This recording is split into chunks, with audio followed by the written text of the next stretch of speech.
అనుకున్నదొక్కటి అయినది ఒక్కటి బోల్తా కొట్టిందిలే బుల్బుల్ పిట్ట అన్నట్లాగా ఎస్ఆర్హెచ్ పరిస్థితి అయిపోయిందని చెప్పి ఆ మధ్య నేను ఒక వీడియో పెడితే ఎస్ఆర్హెచ్ ఫ్యాన్స్ అందరూ తిడతావా నువ్వు తెలుగాడు వెయ్యండి తిడతావా అన్నారు. తెలుగోడు కరెక్టే నేను కూడా ఫ్యానే, ఎస్ఆర్హెచ్కి నేను కూడా ఫ్యానే. కానీ అసలు అందులో ఉన్న తెలుగాళ్ళు ఎంతమంది? ఒక నితీష్ కుమార్ రెడ్డి తప్ప ఇంకా తెలుగాళ్ళు అసలు ఎంతమంది ఉన్నారు? సరే అయినా కూడా మన టీమే, నేనేం కాదంటే నేను కూడా దానికి ఫ్యానే. కానీ ఇష్టారాజ్యంగా ఆడుతుంటే ఎంతవరకు అని దాన్ని విమర్శ చేయకుండా పొగుడుతూ కూర్చుంటారు? ఇది కూడా ఆలోచించాలి. మొత్తం ఫ్యాన్స్ అందరి ఊహలకి వాళ్ళు విలువ ఇవ్వకుండా వాళ్ళ క్రికెట్ క్యాలిబర్కి కెపాసిటీకి వాళ్ళే గౌరవం ఇవ్వకుండా మాటి మాటికి ఇష్టారాజ్యంగా అయిపోతున్నారు. మళ్ళీ ఇంకోసారి చాలా చాలా నిరాశపరుస్తూ మొత్తం ఫ్యాన్స్ అందరినీ, ఫ్రాంచైజీని కూడా నిరాశపరుస్తూ, కావ్య పాపను కూడా నిరాశపరుస్తూ ఘోరంగా మళ్ళీ ఓడిపోయారు సన్ రైజర్స్ హైదరాబాద్. ఇక ఆల్మోస్ట్ ఈ ప్లే ఆఫ్స్కి వెళ్ళే ఆశలు గల్లంత అయినట్టే అనుకుంటున్నా.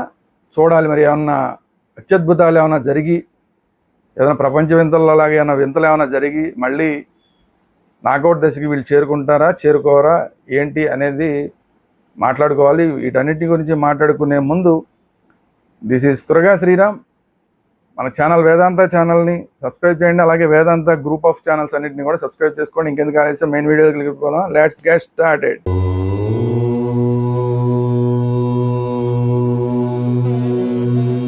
సో టాస్ గెలిచి గుజరాత్ టైటన్స్ కెప్టెన్ శుభ్మన్ గిల్ మేము బౌలింగ్ తీసుకుంటున్నాము అని అన్నాడు. బౌలింగ్ తీసుకుంటున్నాం అనగానే అసలు స్టేడియం అంతా విజిల్స్. ఎందుకు? అతనికి సపోర్ట్గా కాదు, ఇక అసలు ఎస్ఆర్హెచ్ మొత్తం గెలిచిపోతుందని చెప్పి హైదరాబాద్లో జరుగుతుంది మ్యాచ్ కాబట్టి సన్ రైజర్స్ ఫ్యాన్స్ అంతా కూడా హ్యాపీ ఫీల్ అయిపోయారు. ఇక మనం గెలిచేసినట్టే అనుకున్నారు. ఎందుకంటే మనం చేజింగ్ చేయడంలో కొంచెం ఇబ్బంది పడతాం, కానీ ఫస్ట్ మనకి బ్యాటింగ్ వస్తే మాత్రం మన వాళ్ళు అసలు కాటేరమ్మ గొడుగులు ఎరగదీసేస్తారు. సరే ఏదో 3 సార్లు మిస్ అయింది, కానీ ఇప్పుడు 4వ సారి అన్న కూడా వేస్తారని చెప్పి ఒక్కసారి అందరూ విజిల్స్ వేశారు. తీరా చూస్తే మళ్ళీ కథ మొదలు. అదే కథ, అదే స్టోరీ, అదే సీన్లు, అవే రిపీట్ అయినాయి. మళ్ళీ చూసిన సినిమానే చూసినట్టు మళ్ళీ 3వసారి మళ్ళీ చూసిన సినిమానే చూడాల్సి వచ్చింది. బండంట బండి కట్టి 16 బళ్ళు కట్టి అన్నట్లాగా ఒకళ్ళ తర్వాత ఒకళ్ళు అవుట్ అవుతూనే ఉన్నారు. సరే ఏదో మొత్తానికి ఫైనల్గా ఎంత అంటే 152 పరుగులు చేశారు. 8 వికెట్లు కోల్పోయి 20 ఓవర్లో 152 పరుగులు మాత్రమే చేయగలిగారు. దాన్ని 3 వికెట్లు మాత్రమే కోల్పోయి 153 పరుగులు చేసేసి గుజరాత్ టైటాన్ విన్ సాధించింది. 7 వికెట్లతో విజయాన్ని సాధించింది. ఇంకా 7 వికెట్లు ఉండగానే విజయం సాధించింది. అది కూడా ఇంకొక 20 బాల్స్ ఉండగానే. ఆ 20 బాల్స్ కూడా అంటే 153 కాబట్టి కొంచెం స్లోగా ఆడారు. లాస్ట్లోకి వచ్చేసరికి గెలుస్తానులే అన్నట్లాగా ఆడారు. సరే అందువల్ల ఇంకా 20 బాల్స్ మాత్రం మిగిలిన, లేదా అసలు ఇంకా ముందే కొట్టేసి ఉండేవాళ్ళేమో. ఎనీవే సరే, మన వాళ్ళు ఇంతమంది ఆశలతోటి బ్యాటింగ్ మొదలెట్టిన వాళ్ళు ఏంట్రా బాబు పరిస్థితి ఏం చేశారయ్యా అంటే, ఓపెనర్లు ట్రావెల్స్ హెడ్, అభిషేక్ శర్మ వచ్చారు. ట్రావెల్స్ హెడ్ ఫస్ట్ ఓవర్లో ఇంకా మహమ్మద్ సిరాజ్ని 2 4లు కొట్టాడు. 2 4లు కొట్టేసరికి ఇంకేముంది, అస్సలు మామూలుగా లేదు. ఇంకా స్టార్ట్ అయిపోయింది, కాటేరమ్మ కొడుకులు కోత స్టార్ట్ అయిపోయింది అనుకున్నారు.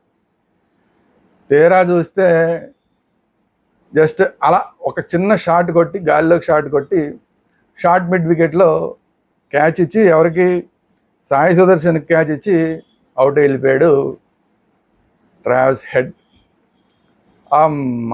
మళ్ళీ తలపట్టుకోవాల్సి వచ్చింది. మళ్ళీ మొదలైందిరా బాబు, డౌన్ఫాల్ మళ్ళీ మొదలైపోయిందిరా బాబు అనుకోవాల్సి వచ్చింది. ఇక్కడ విషయం ఏంటంటే, ట్రావెల్స్ హెడ్కి మహమ్మద్ సిరాజ్కి మధ్య ఫైట్ ఎలా ఉంటుందని చెప్పి చాలామంది ఇంట్రెస్టింగ్గా చూశారు. ఎందుకంటే ఆస్ట్రేలియా సిరీస్లో బోర్డర్ గవాస్కర్ ట్రోఫీ సిరీస్ ఉంది కదా, దాంట్లో ఒక మ్యాచ్లో మహమ్మద్ సిరాజ్కి క్లీన్ బౌల్డ్ అయ్యాడు ట్రావెల్స్ హెడ్. అవంగానే ఇద్దరి మధ్య కూడా మాటలు ఎక్స్చేంజ్ జరిగినాయి. పో అని చెప్పి సిరాజ్ అన్నాడు, అతను కూడా ఏదో మాట్లాడాడు, ఇవన్నీ జరిగినాయి. సో ఇక్కడికి వచ్చిన తర్వాత వీళ్ళకి ఎలా ఉంటుంది అన్నది కొంచెం అందరికీ ఇంట్రెస్టింగ్గా ఉంది.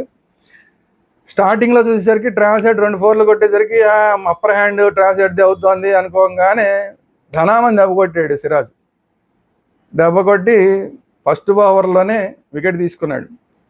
తన సక్సెస్ స్టోరీని కంటిన్యూ చేస్తున్నాడు. ఎందుకంటే సరిగా ఆడలేదని చెప్పే ఇంతకుముందున్న ఆర్సీబీ వాళ్ళు ఇతన్ని వదిలేశారు. ఇక్కడికి వచ్చిన తర్వాత నుంచి మాత్రం మంచి ఫామ్లో ఉన్నాడు, బాగా ఆడుతున్నాడు. అందులో ఆ మధ్య రోహిత్ శర్మ కూడా ఇతని మీద కొంచెం ఇబ్బందికరమైన స్టేట్మెంట్ ఒకటి ఇచ్చాడు. కొత్త బాల్తో బాగానే వేస్తున్నాడు కానీ సిరాజ్ కొంచెం బాల్ అలిగిన తర్వాత సరిగా వేయట్లేదని. అదొకటి ఉంది. ఇప్పుడు తను ప్రూవ్ చేసుకోవాల్సిన పరిస్థితి. అలాంటి మహమ్మద్ సిరాజ్ కంటిన్యూస్గా ఐపీఎల్ స్టార్ట్ అయిన దగ్గర నుంచి వరుసగా తన ఫామ్ను నిరూపిస్తున్నాడు. ఇప్పుడు టేబుల్లో బౌలర్స్లో అందరికన్నా ఎక్కువ వికెట్లు తీసిన బౌలర్ కూడా అయ్యాడు ఈ మ్యాచ్ కంప్లీట్ అయ్యేసరికి. So Mohammed Siraj first strike Travis హెడ్ని అవుట్ చేసి ఉసూరు అనిపించాడు మన సన్ రైజర్స్ ఫ్యాన్స్ అందరినీ. సరే, ఇంకో రెండో పక్క నుంచి కొద్దిగా బాగానే ఆడుతున్నాడు అభిషేక్ శర్మ అనుకుంటే 18 బౌలర్లకి అభిషేక్ శర్మ కూడా అవుట్. సరే, ఇషాన్ కిషన్ అప్పుడెప్పుడో సెంచరీ కొట్టాడు కదా, మళ్ళీ ఆ తర్వాత సరే 1-2 మ్యాచ్లు సరిగా ఆడలేడు, సరే ఈ మ్యాచ్ అన్నా ఆడతాడులే అనుకుంటే ఇషాన్ కిషన్ 17కి అవుట్. సరే 15కి అవుట్ అయితే అయ్యాడు. నితీష్ కుమార్ రెడ్డి అన్న బాగా ఆడతాడు అనుకుంటే స్లోగా ఆడతాడు. ఓకే, సరే స్లోగా ఆడినా పర్వాలేదు అనిపించింది అక్కడ ఉన్న పరిస్థితిలో. టకటకా వికెట్లు పడిపోతున్నాయి. సరే నితీష్ కుమార్ రెడ్డి అన్న నిలబడతాడేమోలే అనుకుంటే స్లోగా ఆడి సరే ఇంకా కొంచెం కొట్టాలరా బాబు అన్న టైంలో వెంటనే నితీష్ కుమార్ రెడ్డి కన్నా కొంచెం ముందే క్లాసన్ అవుట్. క్లాసన్ పాపం ఆడినంతసేపు బాగానే ఆడాడు. 19 పరుగుల్లో 27 పరుగులు చేశాడు. ఇంకా ఈసారి గెలిపించే వైపుకే తీసుకెళ్తున్నాడు మ్యాచ్ని అన్న టైంలో టక్కని క్లాసన్ అవుట్ అయ్యాడు. క్లాసన్ ఇలా అవుట్ అయ్యాడు. నెక్స్ట్ ఓవర్లో నితీష్ కుమార్ రెడ్డి అవుట్ అయిపోయింది. మొత్తం ఆశలన్నీ గల్లంతు. తర్వాత అనికేత్ వర్మ వచ్చాడు. అనికేత్ వర్మ వచ్చినా కూడా ఎన్ని 6లు కొట్టగలడు, ఎంత చేయగలడు అనుకునే లోపు అనికేత్ వర్మ కూడా 18కి అవుట్. కమిందు మెండిస్ వచ్చాడు. సరే ఏదో ఒక లాస్ట్ మ్యాచ్లో బాగానే బౌలింగ్ వేసాడు, బాగానే బ్యాటింగ్ చేశాడు అనుకుంటే సేమ్ మిడ్ వికెట్లో లాస్ట్ మ్యాచ్లో ఎలా అవుట్ అయ్యాడు. మళ్ళీ అలాగే ఓ 6 కొట్టే ప్రయత్నంలో మరి 6 కొట్టలేకపోతున్నాడు. మరి కొట్టలేనప్పుడు అక్కడ దాకా ఎందుకు వెళ్తే అసలు కనీసం బౌండరీ లైన్ దాకా కూడా బాగా అసలు. సో మళ్ళీ అలాంటి ఒక ప్రయత్నం చేసి 1 రన్కి అవుట్. ప్యాట్ కమిన్స్ లాస్ట్లో వచ్చి కొద్దిగా 22 పరుగులు చేశాడు కాబట్టి కొంచెం ఇది పరిస్థితి. తర్వాత మిగతా వాళ్ళందరూ షమ్మి 6, ఇంకొక సింగ్ గారేమో వచ్చి 0. ఇది పరిస్థితి.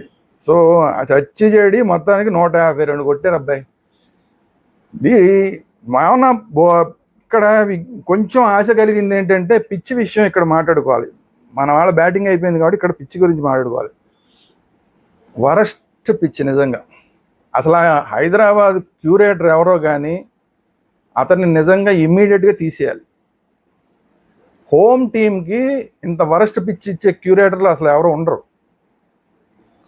బ్యాటింగ్ పిచ్ అవుతుంది అనుకుంటే భయంకరమైన మందకోడి పిచ్ లాగా తయారైంది. ఫస్ట్ బ్యాటింగ్ చేసినంతసేపు అసలు బాల్ బౌన్స్ అవ్వట్లేదు. ఈ హైట్కి రావాల్సిన బాల్ ఇంకా కింద మోకాళ్ళ కింద దాకా వస్తుంది. ఆ స్థాయిలో ఉంటే ఎవరు మాత్రం ఎంత బ్యాటింగ్ చేయగలరు? కొడుతున్నారు కానీ ఏ షాట్ మిడిల్ అవట్లా. బాటమ్ ఆఫ్ ది బ్యాట్ ఎవరు కొట్టినా బాటమ్ ఆఫ్ ది బ్యాట్ అవడం. అది 4 వెళ్ళాల్సింది 1, 2 రావడం, లేదంటే కనుక క్యాచ్ అవుట్ అయిపోవడం. ఇంత వరస్ట్ పిచ్ని తయారు చేసిన క్యూరేటర్ని నిజంగా ఇమ్మీడియట్గా తీసి పక్కన పెట్టాలి. అలాంటి పిచ్ మీద కూడా గుజరాత్ టైటాన్స్ మాత్రం ముందే పిచ్చిని చూసేశారు కాబట్టి చాలా జాగ్రత్తగా ఆడేసి ఆ పిచ్చికి తగ్గట్టుగా ఆడారు. నేను మొన్న కూడా మన వీడియోలో చెప్పాను, వీళ్ళు సరిగ్గా ఆడకపోవడం కాదు, పిచ్చికి తగ్గట్టు ఆడకపోవడం.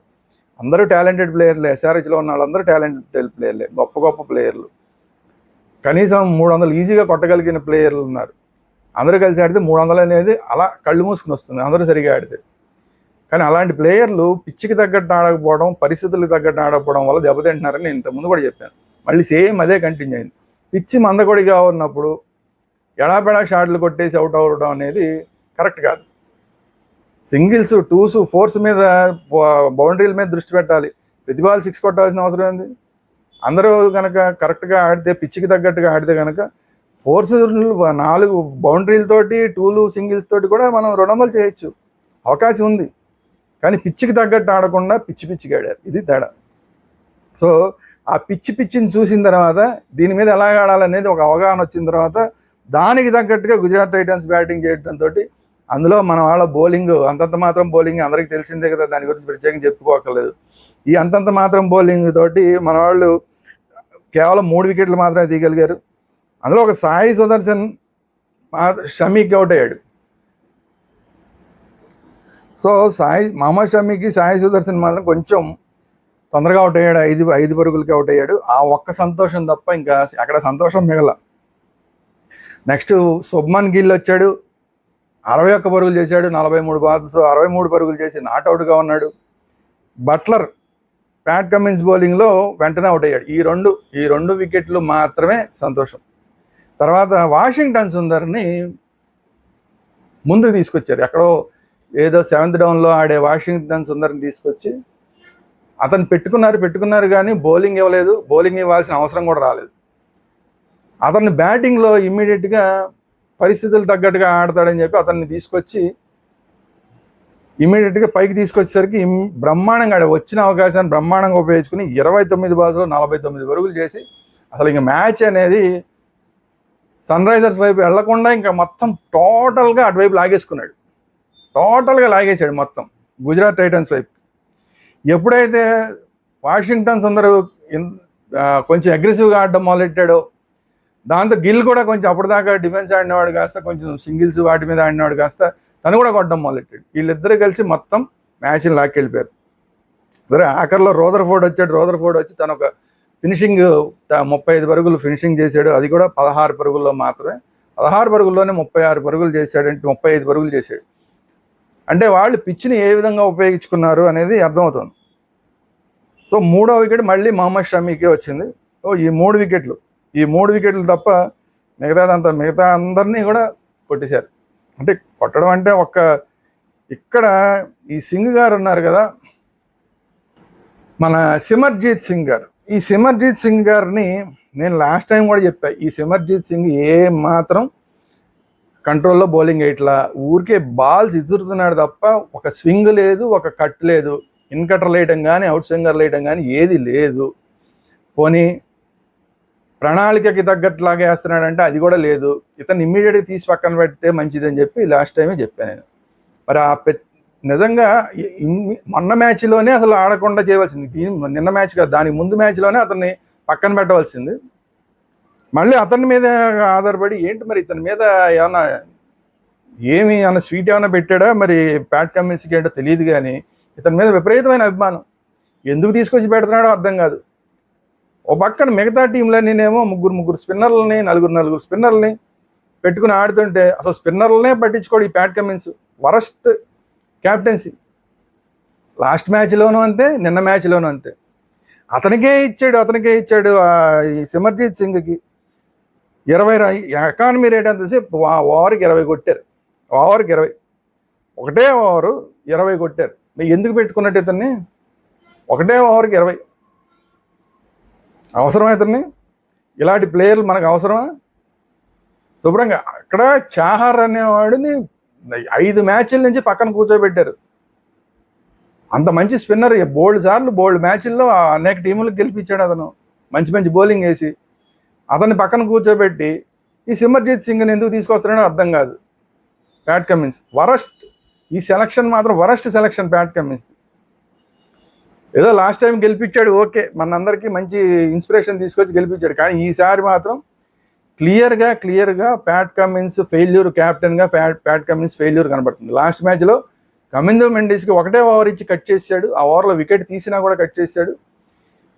ఈసారి సరే అతను తీసి ఉనత్కడ్ని పెట్టుకున్నారు కదా, సరే ఓకే బాగానే ఉంది అనుకుంటే మళ్ళీ ఇంపాక్ట్ ప్లేయర్గా చాహర్ని తీసుకొస్తారేమో అనుకుంటే మళ్ళీ ఇంపాక్ట్ ప్లేయర్గా ఇతను తీసుకొచ్చాడు, సిమర్జీత్ సింగ్ని తీసుకొచ్చాడు. ఒకటే ఓవర్ ఇచ్చాడు, 20 కొట్టారు. ఇంకేం ఇంపాక్ట్ ప్లేయర్ అతను?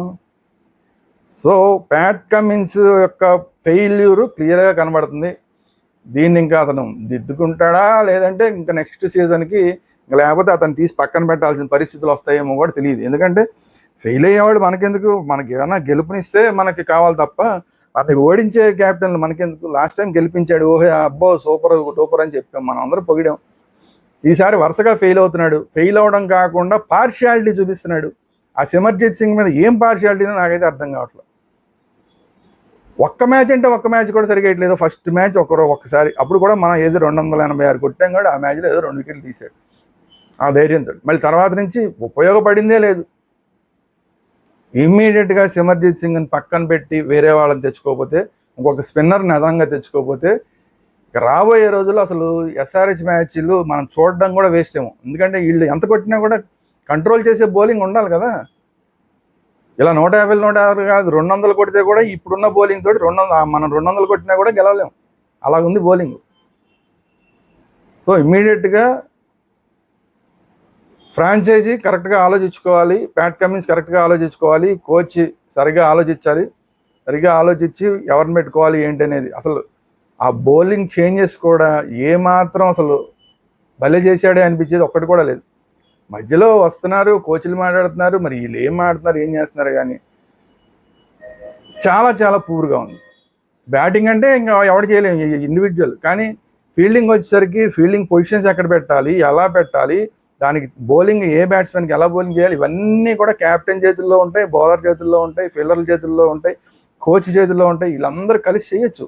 ఒక 2-3 4లు పోయినా, ఒక 4-5 6లు పోయినా మళ్ళీ దాన్ని కంట్రోల్ చేయొచ్చు వీళ్ళందరూ కలిసి. బ్యాటింగ్లో అలా కాదు, ఒకసారి పోయామంటే పోయాం ఇంకంతే, ఇంటికి వెళ్ళిపోవడమే. ఒకసారి బౌల్లో అయితే క్యాచ్ ఇచ్చి అవుట్ అయిపోయామంటే ఇంక అవుట్ అంటే అవుట్, ఇంకంతే. కానీ బౌలింగ్ చేసేటప్పుడు ఫీల్డింగ్ చేసేటప్పుడు సరిదిద్దుకునే అవకాశాలు ఉన్నాయి. వీళ్ళు సరిదిద్దుకోవడం అనే మాటే లేదు. కొడుతూనే ఉన్నారు వీళ్ళు వేస్తూనే ఉన్నారు, కొడుతూనే ఉన్నారు వీళ్ళు వేస్తూనే ఉన్నారు అన్నట్లాగా ఉంది పరిస్థితి. అసలు ఊరికే ఏదో నామకేం వస్తే ఎవరికో నోటికి వచ్చిన వాళ్ళకి బౌలింగ్ ఇస్తున్నాడా, సరే నువ్వు ఈసారి నువ్వే, సరే ఈసారి నువ్వు వేస్తావు నువ్వే, అలా ఉంది పరిస్థితి. కొడితే కొట్టారులే మళ్ళీ ఇంకో ఓవర్ అన్నట్లాగా ఉంది పరిస్థితి. So Pat Cummins fail. గత 2 మ్యాచ్ల నుంచి కాదు 4 మ్యాచ్ల నుంచి కూడా ప్యాట్ కమిన్స్ ఫెయిల్యూరే. అది 2 మ్యాచ్ల నుంచి చాలా క్లిస్టల్ క్లియర్గా కనబడుతుంది. ముందు 2 మ్యాచ్లు సరే చూద్దాంలే అన్నట్లాగా అందరూ ఊరుకున్నారు, కానీ ఈ నిన్న మ్యాచ్ దానికి ముందు మ్యాచ్ మాత్రం అట్టర్ ఫెయిల్యూరు ప్యాట్ కమిన్స్ క్యాప్టెన్గా. దీన్ని సరిదిద్దుకోకపోతే మాత్రం ఇక ఈ టీం గురించి ఆశలు పెట్టుకోవడం అనేది ఈ సీజన్కి ఇంకా అనవసరం. ఇది రోజు వీడియో. ఈ వీడియో కనుక మీకు నచ్చినట్టు లైక్ చేయండి, మీ అభిప్రాయాలు ఏంటి కామెంట్ రూపంలో తెలియజేయండి. అలాగే మన ఛానల్ వేదాంత ఛానల్ని, వేదాంత గ్రూప్ ఆఫ్ ఛానల్స్ అన్నింటినీ కూడా సబ్స్క్రైబ్ చేసుకోండి. Thank you very much.